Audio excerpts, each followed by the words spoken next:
Thank you for joining the Asheville Rise Stronger Together podcast. This is your host, Jessica Knupp with the Asheville Area Chamber of Commerce. I hope you enjoy today's episode. This episode is brought to you by our sponsor, True Point Bank. Hi everyone, thanks for joining us today. Today we have Katie Fiore here with us. Katie, thanks so much for joining us. Can you tell us a little bit about what you have going on and all your businesses? You're so busy. I'm so glad you could take some time to be with us. Sure, it's my pleasure. Yes, I am very busy. I'm the owner of Fioreously Delicious, Love which started, yes, it's my last name, which started as a personal chef business, but has grown into a full service catering business. And we really kind of saw a need for vacation catering in the area. So last year we launched a new business called Asheville Culinary Concierge, which is all about vacation catering. Oh, tell us more about that. Well, we service a lot of vacation homes in the area, and we live in such a beautiful outdoor area that there's vacation homes that are rented 360 around the Asheville area, an hour away in every direction, at least. So we have done these dinner parties, have been asked to do these dinner parties, and I kind of saw a lot of groups that were, bigger groups renting a big house. So it was like family reunions, 2-3 families together, renting a house with kids and that sort of thing. Which can really be hard, especially since COVID, to get a restaurant reservation for a big group. Right. Also, I saw that they've rented this gorgeous house. Of course, they want to go out during the day and do the mountain biking and the hiking and all that sort of thing. And I think lunch is kind of a different animal because you can go to all of our breweries, Right. and the kids can run around, and you can get just a big group, usually counter service or a food truck for food. But dinner is a different animal. So our spin is like, how about you just enjoy this beautiful house? You can put the kids in their PJs, they can run around. We come in, we take care of dinner. Also, if you don't want like a full service dinner party, we can also just drop off prepared food. We can stock the fridge. Nice. We can get you set up for breakfast, lunch, and dinner. We can deliver a picnic for you. So kind of like all around food needs. Oh man, that's great. Yeah, because usually, there's that one person that's stuck in the kitchen the whole time. Doing everything. Yeah, because you do have to eat, and yeah, you do. It is a lot of work. It is. It really is. So, through the Hurricane Helene that we all went through, what have you seen? I mean, this is really kind of a tourist driven concept. Like, what all have you guys had to go through with both? Well, I consider myself very fortunate because our personal house was fine. Our neighborhood didn't have any flooding. We did have several big trees down, but only a handful of houses in our neighborhood were really damaged by trees. Also, my business also did not sustain any physical damage or flooding. So I consider myself in kind of a different category than a lot of people that did lose physical things. October, however, I'm sure you've heard all the businesses talk about. It's hands down our busiest month of the year. Of course. So our calendar was booked straight through the month with all sorts of events, and the night before it, September and October are quite busy. So the weekend of the hurricane, we had a family we were cooking for. We were doing breakfast and dinners for them Thursday, Friday, and Saturday. One of our chefs was getting married, and we were catering her rehearsal dinner on Friday night, and we had another party that we were dropping off. We had 2 other parties on Saturday. So I was fully in work mode, just troubleshoot, let's get this done. For the family that we were cooking for, we decided to make quiches and breakfast pastries. So when we went to cook dinner on Thursday night, we brought the breakfast for them to serve themselves the following day, because schools were closed. Right. We kind of knew you had to weather the storm that morning, but we were all ready to hit the ground right after the storm passed and continue working. So I was kind of in that headspace, and then once the storm did pass, we kind of walked up the street, and huge trees down. I remember talking to my neighbor, and I said, I have like 3 parties to cater tonight, and she looked at me and she said, there's no way that's happening. And so that was kind of a moment where I was like, wow.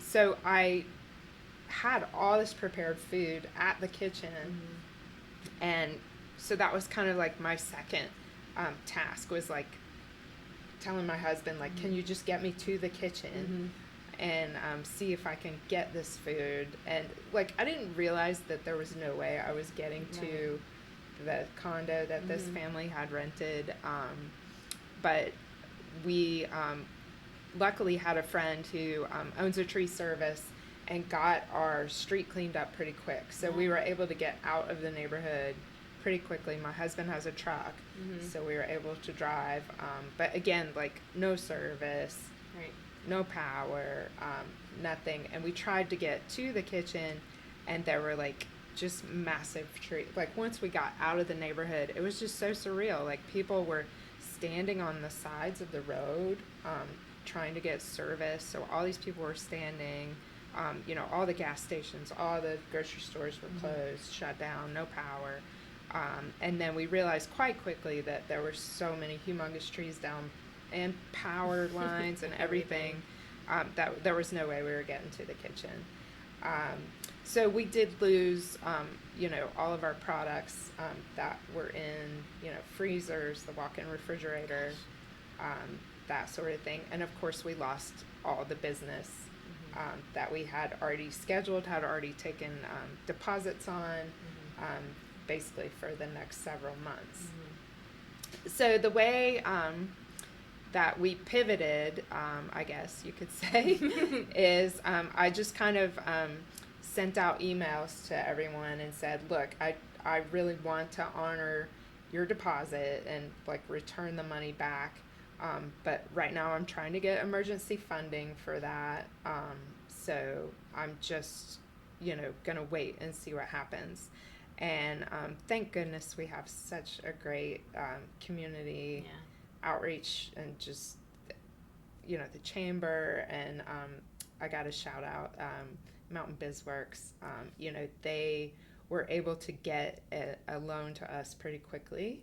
Awesome. So I was able to pay our employees for the work they had done, and was able to give a lot of the deposits back.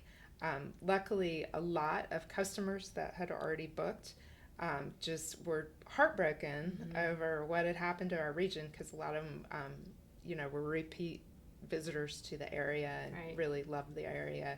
So I would say at least 50% of the jobs that we had booked just moved their event to the spring. Oh, that's wonderful. Oh, that's great. It's so heartwarming to see people continuing to give back, and that's just wonderful. Right. I did travel, so we did have a couple of weddings. I did travel, that they pivoted and went to a different thing. So I traveled to Charlotte and did a wedding there, and I also traveled to Virginia and did a wedding there. Because they were supposed to get married here, right? And what about your staff? So our chef that was supposed to get married, oh my gosh, I was heartbroken for her. And she texted me, because there was like a minute after the hurricane where you could still text. Right. I think it was like a while, but it was like a couple hours before everything went dark. Yes. And she had texted me that her wedding venue was underwater. But luckily, we had, I had told her that the food we were providing for her rehearsal dinner was on the house. Oh. So, she didn't have to worry about cost or anything from us. She did, I think she's still kind of going back and forth with the wedding venue on getting some of her money back from that.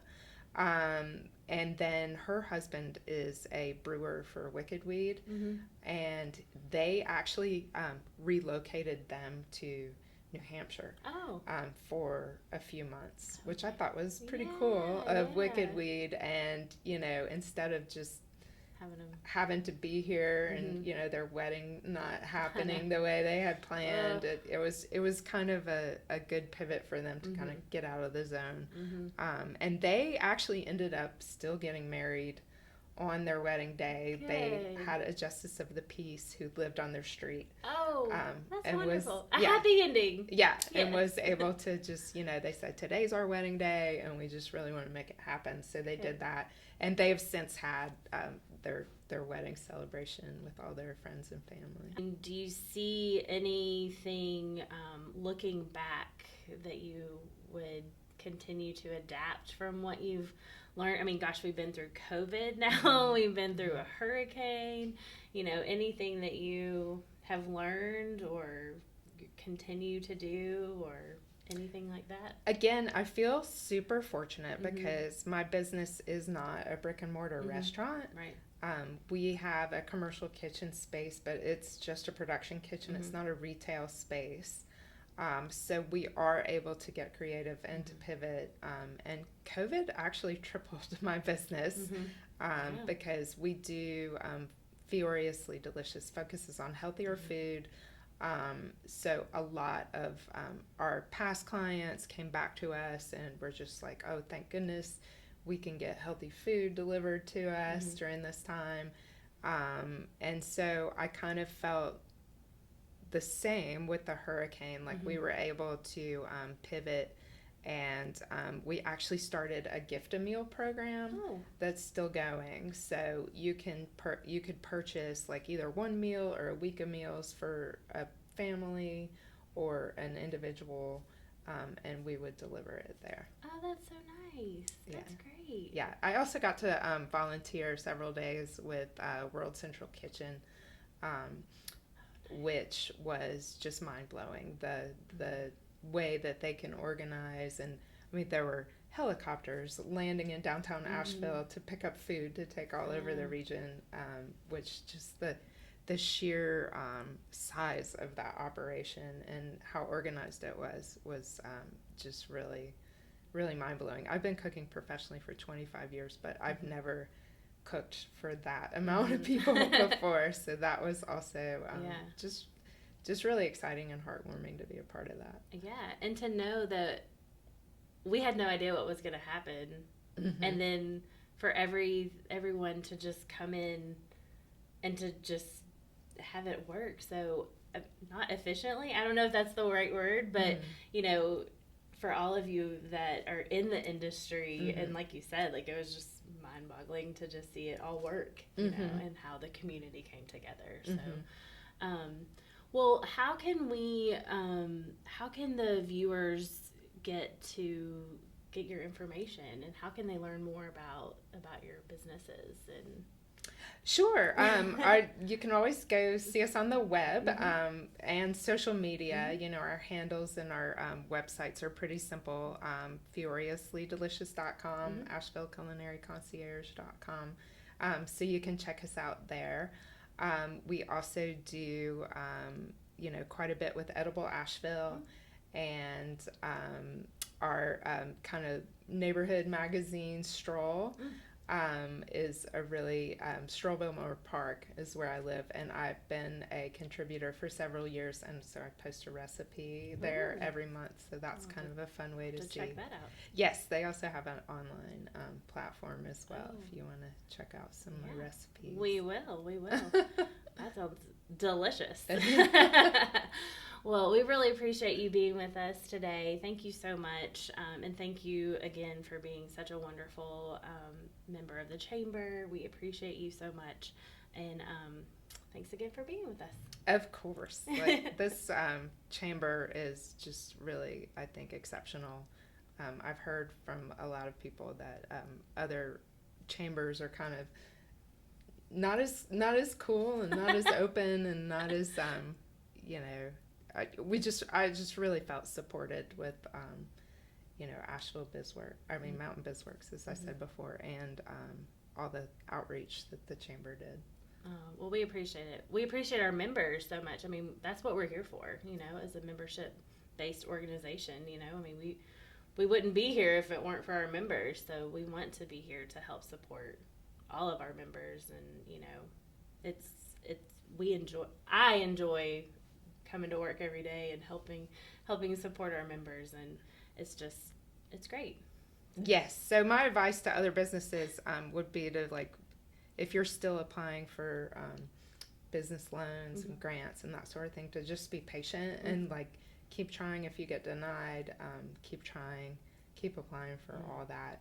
Get the help from the chamber and the Mountain Bizworks, and because it came through for me, but it did take some patience and some trying. Get the help you need. That's wonderful advice, because we have heard that on a regular basis. We had the SBA here. They are still in the area. I ended up getting an SBA loan and was able to pay back the Mountain Bizworks loan within a couple months. So that was really satisfying, and grateful to give that money back locally that could be redistributed to someone else. Katie, you're just the best. You are the best. Oh, man.